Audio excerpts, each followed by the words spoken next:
be a sponge, and then bring the juice.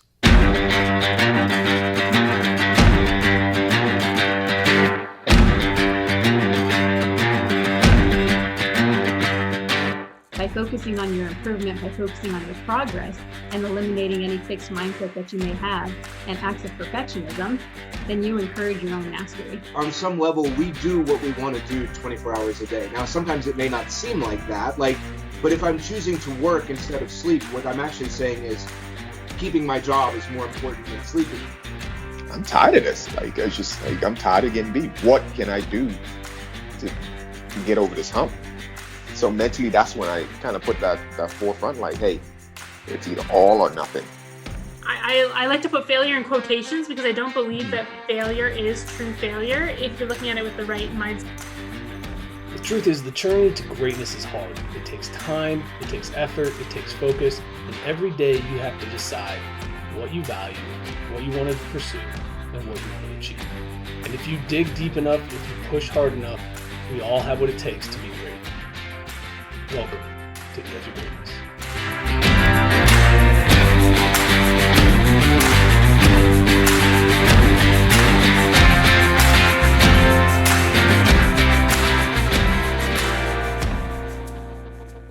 Hello and welcome back to the Edge of Greatness podcast. I'm your host, Charles Schultz, and today it is episode 118. If this is your first time with us, I want to say thank you for joining, and I'm excited to share some stories with you. If you are a repeat visitor, welcome back. It's good to have you here.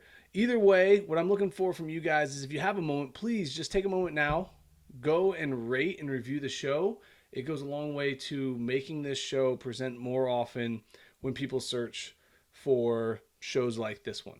So if you have a chance now, please do that. That would go a long way for me, and I'd greatly appreciate it. Today, what I want to do is I'm taking a little bit of a step away from the interviews at the moment, but I have a few lined up, so they will be back. Don't worry. I know that's a big part of why a lot of people tune into this show, and I'm not going away from that. But I want to start sharing some stories, and this week was a really interesting one for me because I'm sure you've all heard the quote, "How you do anything is how you do everything." And for the longest time, I would argue that that's not true. There's certain things that I just don't care how I perform or how I do in them, so I'm not trying to get better. Therefore, I'm not going to give the same effort or do it the same way as I normally would. So I didn't like that quote.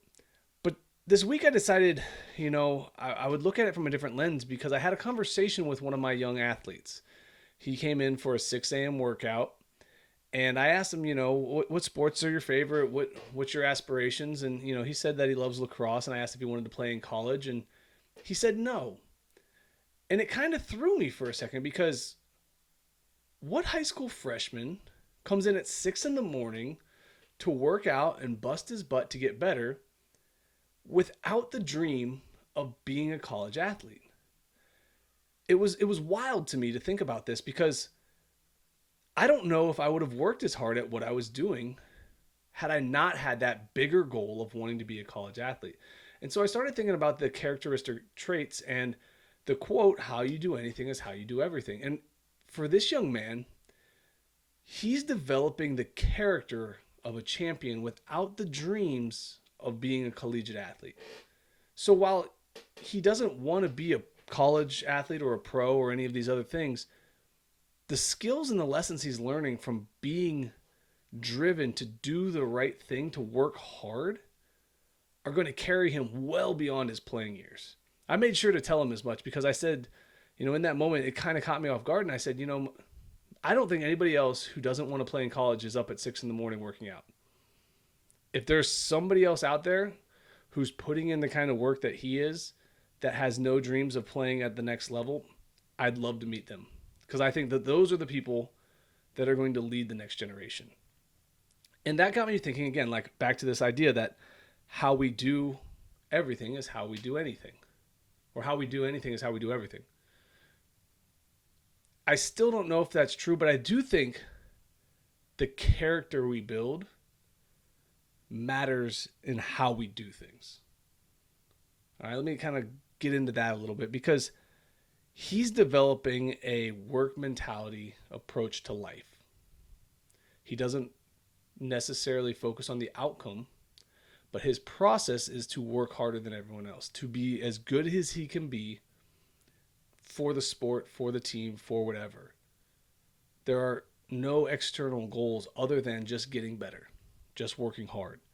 And I think we can all take a piece from this page and work in a similar capacity. If we approach our entire life, all the projects we do, all the jobs we do, all the little things that are going on, and we approach it as, I'm going to do it to the best of my ability.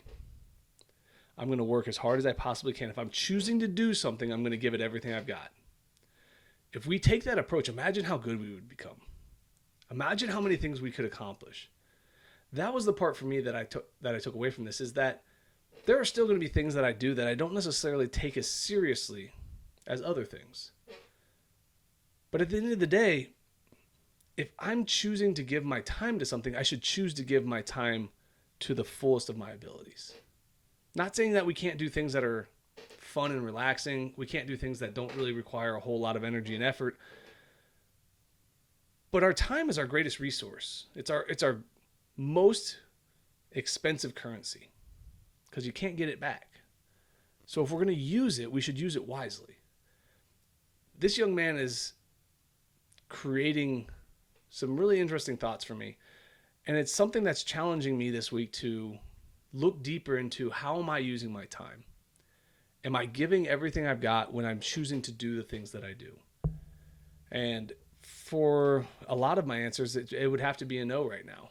And that's, again, I don't think there's many people out there that give 100% to everything they do every day. But the better we become at utilizing our time and our efforts in an appropriate way towards specific goals, I think the greater our outcomes become. And again, it's not about doing something to a certain level all the time, but the character traits that come from being wired a certain way, to rewiring ourselves if we have to becoming this person who's hungry to improve at the tasks we are choosing to pursue. I find that to be the most interesting part of all this, because at his age, I don't think I would have been driven the same way had I not had a deeper goal of playing collegiate baseball. I guess I would like to think I could still be that guy who would work hard to do extra stuff and show up and do things. But, I mean, he gets dropped off by his dad because he can't drive. So not only is he pursuing excellence for a goal that he doesn't want to play beyond high school, his parents are helping. He gets picked up by his brother and then goes straight to school. That's a lot. Not to mention the fact that he's in season right now. He plays football, so he's in season doing all this regularly, every week, showing up multiple days a week, 6 a.m, getting work in. I think we can all take a moment here and think about how much effort we put into things. How hard do we work? And would we be willing to do it if we didn't have a reward for it? That, to me, is unreal. And I want to get to a point where I pursue things to that level without a reward at the end. I want to know that I'm doing these things to get better, to do good work, to do the way it's supposed to be done, because that's what's required. That's the person I want to be. Not because I hope I get rewarded for the efforts. Not because I hope I get a bonus. Not because I hope I get a promotion. I want to put in work because it's the right thing. I want to do the right thing when nobody's watching, because that's what drives me. That character piece. And I think that this young man's on the right path.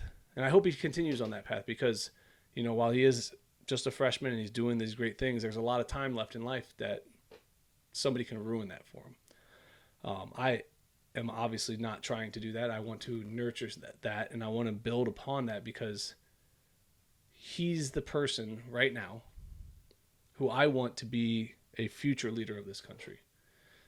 That person who chooses to get up at 5 a.m. to go work out at 6 because it's the right thing to do. To get better for high school sports. To get better for himself. No big grandiose goals, targets, aspirations. Just be better today. And I hope that we continue to work down that path together. I hope we all strive to get to that point, because if we get to that point where we're all pushing to get better without the expectation of a reward, man, the things that we can accomplish, the goals that we can end up setting for ourselves. So that was a big thing for me this week. I hope that kind of hits and resonates with you, because how often do you do something to the fullest of your ability without an end game reward or a target that goes beyond the moment? It's an interesting thought. It's one that I'm still going to kind of play around with after this episode's over, because I'm still trying to understand and wrap my head around, how do we get to that point on a regular basis? How do we become the person who doesn't need external validation, end game result rewards? How do we get to that point where we just want to be the best we can be in the moment every single day, and we're focused on this step, this step, this step, and we're not looking to the future, we're not living in the past, and we're staying in the present, and it's about, how can I get better today? What's my job to get better today? And so that's kind of where we're at. I'm going to try to get more into some of these stories as we continue down through the episodes here. I find that these are interesting to me, and they, I think, connect some of the pieces that we've been learning and discovering through this podcast. A lot of people say very similar things in very unique ways when it comes to greatness. But how can we apply these lessons? How can we get these lessons to become a part of our life? And this young man is teaching me every time he shows up at 6 that he can focus on the moment, live in the moment, get better for this moment, and then show up and put in work without anything being a motivating factor in the future. I want to get to that point. And I hope that some of you out there are working to get to that point too. So as I mentioned at the beginning, it would do me a great service if you could go and like, rate, and review the show. It goes a long way to helping others find it. If you are looking to connect, please reach out to me. I'm an open book, and I'm looking to try to help any way I can. So you can email me, charles@theedgeofgreatnessproject.com. I'm in the process of revamping the website, so keep your eyes out for that. We will have some updates, and we will have some really cool things coming to that as well. That's theedgeofgreatnessproject.com. And as always, guys, keep reaching for the stars. Fall flat on your face, but remember, whenever we fall, always get up. Thank you for joining us today on the Edge of Greatness podcast. If you haven't yet, please take a minute now to subscribe and review our show. Join us again next week as we continue to dig deeper into the key components of greatness. The path to greatness is never linear, so remember to keep pursuing greatness no matter what. Keep stretching your abilities, reach for the stars, and fall flat on your face. But remember, no matter what happens, whenever we fall, always get up.